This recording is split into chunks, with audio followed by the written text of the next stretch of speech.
اللہ اکبر اللہ اکبر اللہ اکبر اللہ. الحمد لله رب العالمين والصلاة والسلام على سيد المرسلين وعلى آله وصحبه ومن تبعهم بإحسان إلى يوم الدين وبعد. فأعوذ بالله من الشيطان الرجيم. بسم الله الرحمن الرحيم.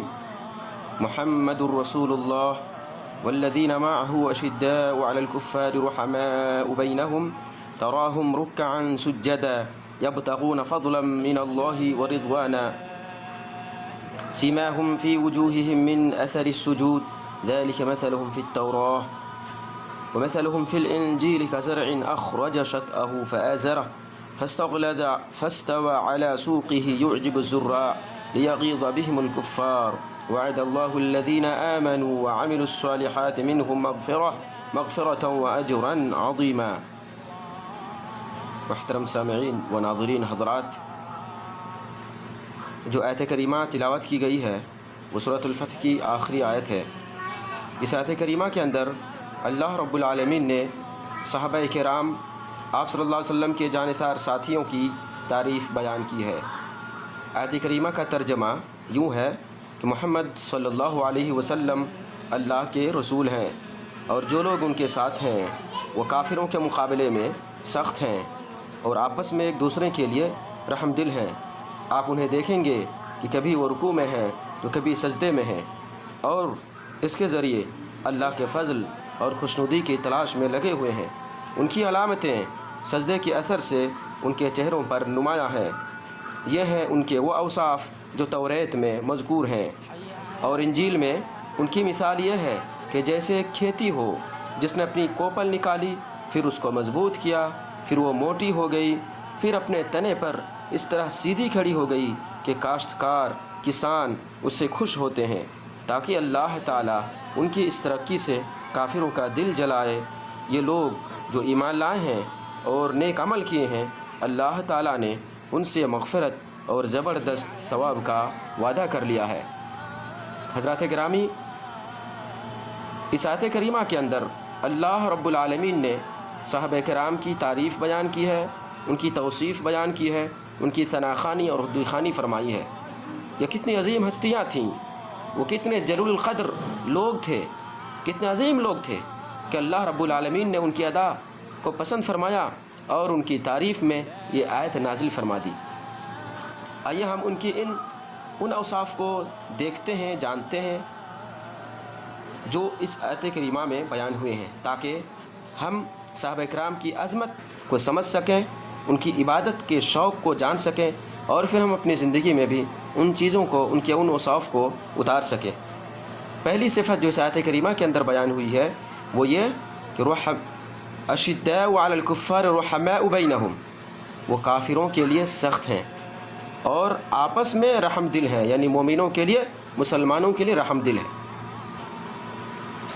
دوسری جو صفت بیان ہوئی ہے تراہم رکعا سجدا، آپ انہیں کبھی رکوع میں پائیں گے، کبھی سجدے میں پائیں گے، یعنی وہ نماز کی پابندی کرتے تھے.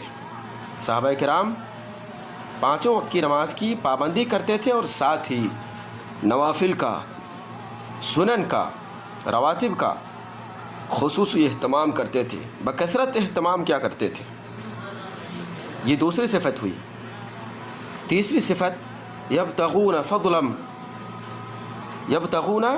فضلا من اللہ ورضوانا، اور اس عبادت کے ذریعے اللہ کے فضل اور اس کی خوشنودی کے طلبگار تھے. یہ 3 صفتیں بیان ہوئی اس آیت کریمہ کے اندر. آگے اللہ رب العالمین نے فرمایا ذلک مثل فی التوراۃ، یہ اوصاف وہ ہیں جو توریت میں بھی مذکور تھے. وَمَثَلُهُمْ فِي الْإِنْجِيلِ كَزَرْعٍ أَخْرَجَ شَطْأَهُ، اور انجیل میں ان کی مثال یہ تھی کہ مانو کہ ایک کھیتی ہو، یعنی ان کی مثال کھیتی سے دی گئی ہے جو شروع میں بالکل کمزور ہوتی ہے، پھر بعد میں وہ مضبوط ہوتی ہے، پھر اس پہ بالیاں نکلتی ہیں، اس کے بعد کسان بہت خوش ہوتا ہے. تو صحابہ کرام بھی شروع دور میں جب اسلام آیا تھا، جب اسلام میں لوگ داخل ہونے لگے تھے تو ان کی تعداد کم تھی، وہ کمزور تھے، ستائے جاتے تھے، ان پہ ظلم کیا جاتا تھا. پھر دھیرے دھیرے ان کی تعداد بڑھتی گئی یہاں تک کہ مدینہ میں اسلامی حکومت قائم ہو گئی، تو اللہ رب العالمین کہتا ہے کہ ان کی استعداد سے، ان کے اس ترقی سے اللہ رب العالمین نے کافروں کو غصہ دلایا، کافروں کو غیظ و غضب میں ڈالا، لیغیظ بہم الکفار۔ تو میرے دوستو، اس آیت کریمہ کو آپ کے سامنے پیش کرنے کا دو مقصد ہے، یا اس آیت کریمہ کے نزول کے بھی دو مقصد ہیں۔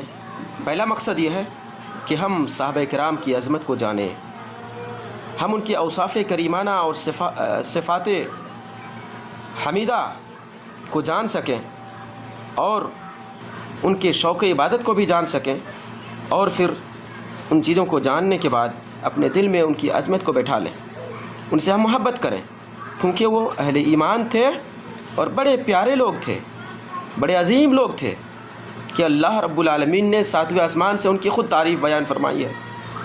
تو وہ کتنے خوش نصیب لوگ تھے کہ خود اللہ رب العالمین ان کی تعریف بیان کر رہے ہیں، ان کے اوصاف بیان کر رہے ہیں، ان کی خود خواہ ہیں، تو ان کے تئیں ہم اپنے دل میں محبت رکھیں۔ یہ ایک چیز۔ دوسری چیز یہ کہ صحابہ کرام کے جو اوصاف اس آیت کریمہ میں بیان کیے گئے ہیں، ان اوصاف کو، ان صفتوں کو ہم اپنی زندگی میں اتارنے کی کوشش کریں، تاکہ اللہ رب العالمین کی طرف سے ہمیں نعمتیں ملے، جنت ملے، اجر و ثواب کے ہم مستحق ہو سکیں۔ اس آیت کریمہ میں لیغیظ بہم الکفار، لیغیظ بہم الکفار، تاکہ ان صحابہ کرام کے ذریعے کافروں کو چڑھائے، کافروں کا دل جلائے۔ اس آیت کے اس ٹکڑے سے امام مالک رحمۃ اللہ علیہ نے بڑا لطیف اور باریک نقطہ نکالا ہے۔ انہوں نے کہا کہ جو لوگ صحابہ کرام سے جلتے ہیں، بھونتے ہیں، صحابہ کرام کے تئیں نفرت رکھتے ہیں، بغض رکھتے ہیں، ان پہ زبان درازی کرتے ہیں، وہ کافر ہیں۔ جیسے روافض ہیں، تو صحابہ کرام کو کافر گردانتے ہیں، ان سے برات کا اظہار کرتے ہیں، ان کو گالیاں دیتے ہیں، لیغیظ بہم الکفار، تاکہ اللہ ان کے ذریعے کافروں کا دل جلائے۔ تو جو لوگ کافروں سے جلتے ہیں، جن کا دل نفرت سے بھرا ہوا ہے صحابہ کرام کے تئیں، وہ لوگ دراصل اس آیت کے مصداق ٹھہرتے ہیں۔ اس لیے ہمیں صحابہ کرام کے تئیں اپنے دل میں محبت پیدا کرنی ہے، ان سے ان کی عظمت کو جاننا ہے، ان سے محبت پیدا کرنی ہے، کبھی بھی زندگی میں ان کے تئیں زبان درازی نہیں کرنی ہے، ان کو کبھی بھی ملامت کا ہدف نہیں بنانا ہے، کیونکہ بڑے عظیم لوگ تھے، بلکہ ان کے نقش قدم پر ہمیں چلنا ہے، چونکہ وہ مسلمانوں کے سرخیل تھے۔ انہوں نے محمد رسول اللہ صلی اللہ علیہ وسلم کی مدرسے سے تعلیم حاصل کیے تھے۔ آپ صلی اللہ علیہ وسلم نے انہیں سکھایا، پڑھایا اور ان کی تربیت کی، اور قرآن اور حدیث کو آپ صلی اللہ علیہ وسلم کے سامنے سیکھا۔ پھر قرآن و حدیث کے جو احکام تھے، جو تعلیمات تھیں، ان تعلیمات کو، ان ہدایات کو اپنی زندگی میں لاگو کیا، تو وہ لوگ سراپا قرآن و حدیث تھے، وہ لوگ حقیقی مومن تھے، وہ لوگ حقیقی مسلمان تھے، وہ لوگ قرآن و سنت کے مطابق اپنی زندگی گزارتے تھے۔ تو وہ لوگ ہمارے لیے اسوہ ہیں، وہ نمونہ ہیں ہمارے لیے۔ ان کی زندگی جیسی تھی اسی طرح ہماری زندگی ہونی چاہیے، تب جا کر ہمیں فلاح اور کامیابی، کامل کامیابی ملے گی۔ اللہ سے دعا کرتا ہوں کہ اللہ رب العالمین ہمیں صحابہ کرام کے نقش قدم پر چلنے کی توفیق دے، اور ہمیں ان سے محبت رکھنے کی توفیق دے، ہمیں ان کی عظمت کو سمجھنے کی توفیق دے، اور جب بھی کوئی شخص صحابہ کے خلاف زبان درازی کرے تو پھر اس صحابہ کرام کا دفاع کرنے کی بھی توفیق عطا فرمائے۔ امین۔ السلام علیکم ورحمۃ اللہ وبرکاتہ۔